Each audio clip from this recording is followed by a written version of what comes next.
How's it going, guys? I am in Fort Pierce, Florida, and I'm at another property right here that we are starting to rehab. Look at those colors. Let's go ahead and show you what the inside looks like. All right, I'm inside the house, and this house needs quite a bit of work right off the bat. I'm looking at some nasty drywall water situation down there. See if I can show you that.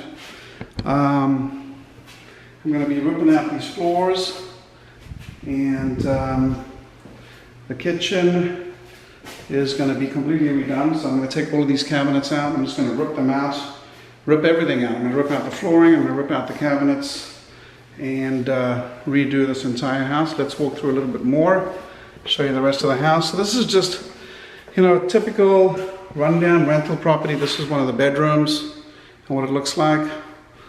And show you one of the other rooms. And looks like somebody broke in here because we've got some graffiti.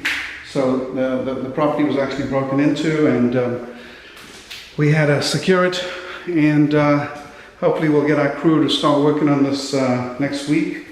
Whoever broke into the property clearly liked their protein powder drinks. So basically it's going to be a full rehab, this house, right? We are going to essentially, we've got here, it's a 1, 2, 3 bedroom, 1 bathroom. So it's a 3 bedroom, 1 bathroom house.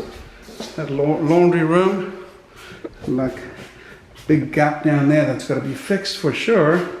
And this electrical looks like it could be upgraded. So definitely a good amount of work in this house to be done to bring this back to speed.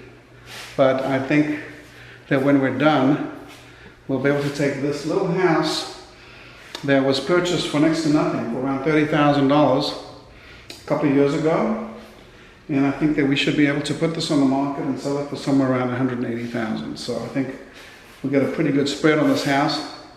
And in this kind of neighborhood, in case you're wondering, after putting around $25,000 or $30,000 in repairs in this kind of neighborhood, it's not worthwhile to re-rent it out because it'll probably just get trashed. And because the supply is so tight right now, and because it's so hard to find inventory, probably the best strategy is to simply list it on the MLS and sell it and pull that money out. And the reason I say that is because in the same neighborhood, I can sell this house fixed up for $180,000, but I could pick up another house in the same neighborhood or for a direct mail postcard to motivated sellers for probably $60,000 or $70,000, right? So velocity of money, turning over money is very important. And that's what we're going to be doing on this one. All right, so I'll do another video in a couple of weeks, show you guys what this looks like. Thank you for watching. Make sure you hit that subscribe button, and I will see you on the next video.